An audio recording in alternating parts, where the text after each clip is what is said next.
A dangerous white tiger was running quickly to attack. Seeing this, the monk was terrified and fled immediately. The tiger almost caught him, but he quickly took refuge in an unknown cave. Filled with panic, he suddenly heard a voice, "Pull this torn cloth."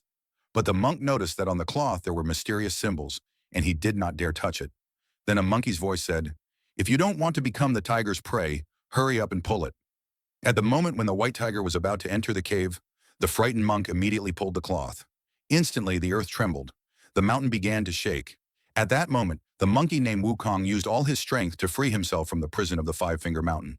After 500 years, he was finally free. Overjoyed, he leapt among the shattered rocks. The monk bowed low in fear to avoid being struck by the falling stones.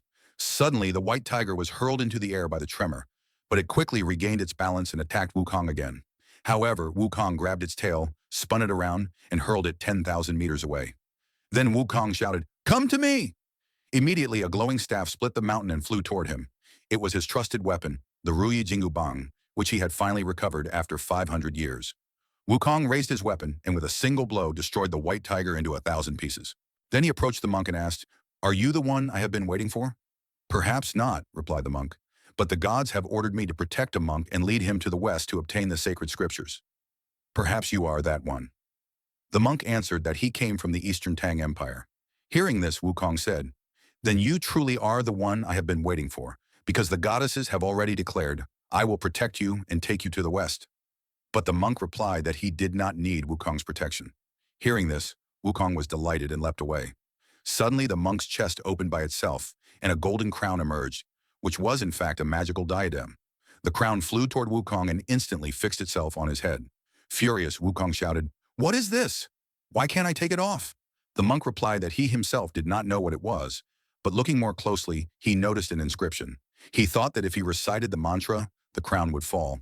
But as soon as he began reciting it, Wukong screamed in pain and violently banged his head against the rock behind him.